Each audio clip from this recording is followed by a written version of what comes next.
Look over there at those who are standing above the masses here. They are the ones who are providing the front to blind all these people into submission. Their souls are here also, even though they may be finely dressed and live in their castles upon the surface of the earth. They are also locked into this realm of gloom because of their karmic ties. It all entails cause and effect, said Rebazar. I watched as the controllers made sure the people kept moving about, as though they were giving their slaves the impression they were getting somewhere or accomplishing something. It was all such a scary scene of something out of a fantastic horror movie. But for those lost souls, it was all too real. It was my impression that it was all a ploy to keep these people subdued and thinking they were going to be rewarded for having served their masters. Rebazar said most who were here had already been through lifetimes of intimidation and torture to be heavily conditioned so they would continually endure their environment here. I know this is very extreme for anyone to see, but it must be so. There is far more going on with the authoritarian systems than meets the physical eyes. Even with their own human history, they have more than proven themselves to be the worst brutalitarians and destroyers. As you see here, they have broken the will of each of these souls to where they have no idea where there even exists anything anymore. Many of these people have fought lifetimes of battles and been killed and have killed others. So their fate is set until they learn to do something better for themselves. Here is where the real courage for a person comes in to break the old cycles and to take a risk to find out what else life is about. What we are seeing here is the worst of circumstances, but even the nicer paths on the earth are many times burdened with tap lines. Because most masters and gurus do not have any access to the real universes, said Rebazar. In my wildest dreams, I could not have imagined this place. It is far worse than I even can describe. All I could see was a virtual endlessness of yucky, colored, swamp-like existence for these people here. All of this was extreme cruelty. But those who watched over these unaware souls did not seem to have a care about the welfare of any of them. It was all a driving force to direct the energy of the many into a single purpose of self-accomplishment and takeover. All of this was no different than the pharaohs with their thousands of slaves who did all the building of their glorious pyramids and built stone idols for their slaves to haul around and place somewhere. After a while, Rebazar motioned for us to turn and leave. We will now go through some of the other layers and dimensions these same people have to deal with, because there is a lot of emotional attachment and mental imagery to all they are going through, he said. As Rebazar led the way, we began to gradually enter other dimensions that were similar. Rebazar was showing us the many unseen layers a person can carry with them for untold lifetimes because of how creative each one of us is. What I was seeing is what is not seen or experienced with the human senses, because most people are not sensitive to all the other parts of themselves. As a person imagines scenes within themselves, they are actually tuning into other worlds they have been created by them or others. We each can do this, because our real awareness has no limits, except for the limitations set by the mind, along with what each person decides and agrees to as their own reality while in a human body. Here is where the real razor's edge comes in, and that is, most people will become involved with the dualistic forces, which are the opposites that all of us experience while on Earth, which we mainly refer to as nature. These lower forces have their place and should be understood for what they are, and not misjudged for what they are not. Things like magic and manipulation of these forces becomes a karmic debt to the user, because the dualistic forces deal with cause and effect, and are part of the lower systems and realms with the lords of karma. It is all a fine line to use these forces in the lower realms or not. Thus the idea of the razor's edge is real. The real guides do not use the dualistic forces unless there is a lesson to be learned, or they decide to take on the karma of a person to help offset some karmic baggage. Those who become heavily involved with the lower forces will have a long road to travel to get themselves above the drudgery of reincarnation. As Paul and I were moving through the apparition of layers, I was perceptive to what was taking place and why I was being shown these areas. I knew that this was a matter of trust that I was here, and Rebazar only took certain people to this place, and all the other areas I have experienced with him.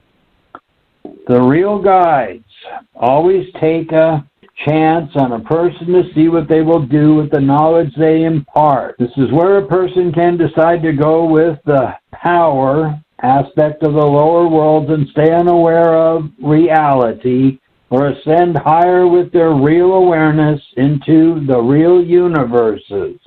So each person must make the choice, and if they choose to be a white or black magician, then they will have to deal with the lords of karma at the end of each lifetime. It is so much better to stand in the real light with the all is, and listen to the real guidance from the real guide. I have been fortunate to have had first-hand knowledge of all of this, so that I can write about it for others. Suddenly, the entire scene changed for me, and I was standing somewhere else without Paul or Rebazar. I was in a place I knew I recognized, as I was trying to get myself to recognize it. Then I heard laughter. "You silly surfer dude, you got lost in all that time travel stuff again, didn't you? And you forgot about me," said Ursha as I turned and saw her sitting on the bed in our tree house and looking at the view. "I guess I really did, miss. Was I gone long?" I asked. "No, not really, because what you have experienced so far is only a wisp of time, if anything at all. Besides, I can bring us into any position in life I wish, and so can you, but you are always on the adventure, and so I have to keep an eye on things for us. You do remember now when you went into the view and went back with Rebazar and Paul to those events, so that you could write about them with your physical body, which you are wearing out very fast with all the workload you put upon it," she said as she giggled. "Oh, that body. When it goes for good, it will be great, because I like this part of my life so much better. I don't want to go back there at all in that awareness. I already know that Paul was the same way, because there is no freedom on the earth," I said. "I like you here with me, too. It won't be long before there are big changes on the earth, and maybe there will be those who will read your books and wake up to the real guides.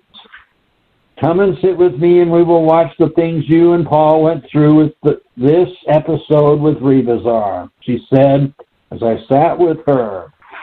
As I watched the view, Rebazar led us through the many areas of the lower astral realm, and as he did, he would explain, "Those who rule also make the rules, and primarily for themselves. In the past, such as the formulating of the U.S. Constitution, there were certain measures put into play to help the common person. But as time and events went on, so did a massive corruption. When you come into play with your new presentation, Dwayne, the earth will be in such a straitjacket with enforceable laws that it will be almost impossible for a person not to break some kind of rule, all of which is to corner people into a perfect submission. The authoritarians have planned for centuries to have complete control of everyone, along with their emotional and mental state, because the gods of men must have their share of the prize from where they sit. There is no mistake about any of this. All the new laws and rules will be justified in some particular and creative way, and many of them will be cloaked through the various systems of authority, so the public will not even know they were enacted. Here is an example of cause and effect in action, as all the players in these scenarios will continually return to perform their unaware roles until such time when they have had enough. Then they will each start their own journey into reality. So all of this education is so the two of you will stay clear of all the traps that have been laid for the unaware, he said. We already see this taking place today, Dwayne. This is what we have went over for years, so that you are very aware of the complete takeover of the populace. Technology today is one of the major ways people are trapped. There can be many useful tools, but there are also huge amounts of hackers who invade the systems, along with governments who spy on their own people. Again, all of this is based upon fear. The authoritarians are more afraid than most people because they want to make sure they have control and others do not. What Rebazar is showing you is all the tap lines people develop from mainly their fear. It is the most useful and treacherous element used by those who want what others have. Going back to the cowboy and Indian days, people had more of a struggle with surviving, yet they had a whole lot more freedom to live a cleaner and natural life.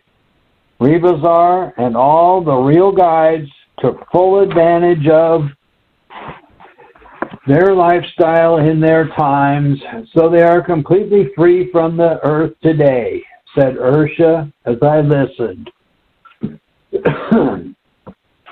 I watched as Rebazar took us back to his hut. Now, everything including the cow god of this realm is the narcissus, an unconscious beauty, the unconscious beauty in the minds of minds. It is the natural instinct of the Callum force, which is also what we call the influence, to act and to exploit the ego. Exhibitionism is the external law of what is called evolution. Autoscopy, narcissism, and exhibitionism are the motives for all the movements throughout this realm. Even the genius, the most non-adaptable, who is always at war with his environment, is a great peacock, a show-off, and the self-loved individual. The principle that exists here is that whatever exists on this level desires an audience. In everything, including the cow, the desire to be seen and loved is most prominent because it is a position of need and not reality. Everything and everyone desires to tell his story, including the real guides, when they are working from the psych realms. And this is the reason for the two of you.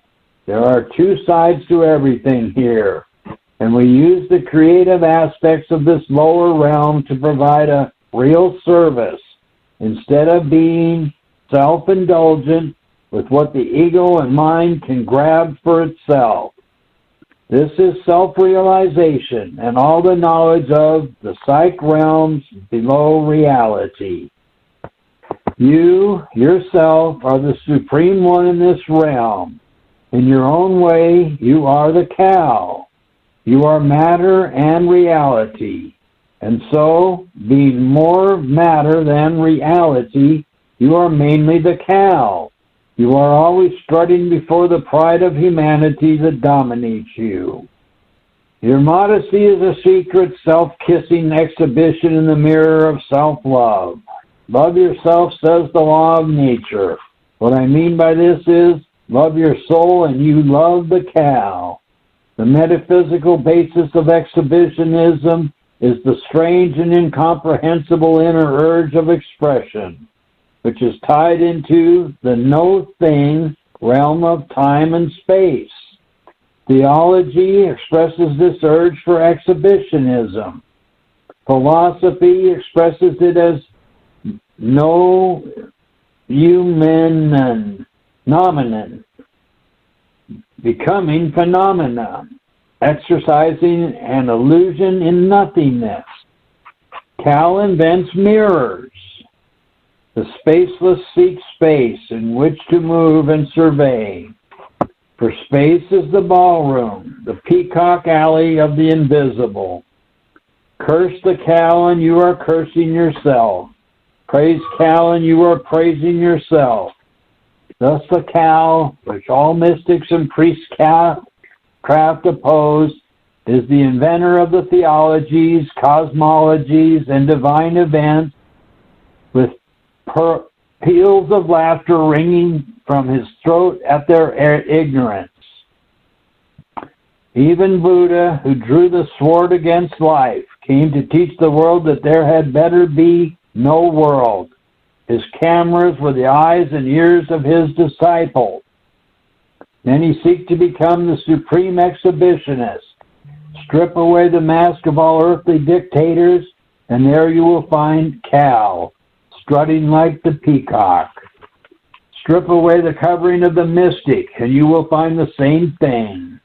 Even Jesus was the boldest of peacocks that annihilated the yoke of the meek and lowly and said, "Look at yourselves, you too can be as I am, a god." Therefore, I say that in the world of space or nothing, there are no principles and laws except those of the cow. There are only the exhibitionists, because the world has made them so.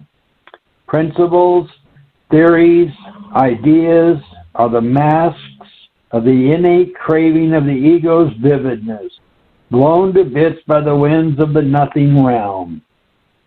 I can only show you that space doesn't exist. It is all in the mind of man. And if he continues to see it as such, he will live far too long on this earth. That's a little bit of one of the new books by Dwayne the Great Writer that are available at lulu.com, or if you get a hold of Kelsey Lynn Brown, you can get PDFs of them.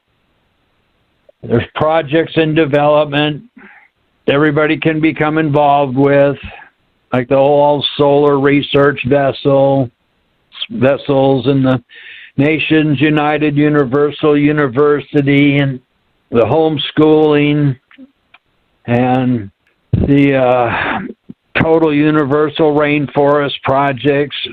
Anyway, I guess I'll end the show today with the new song, New You. See ya.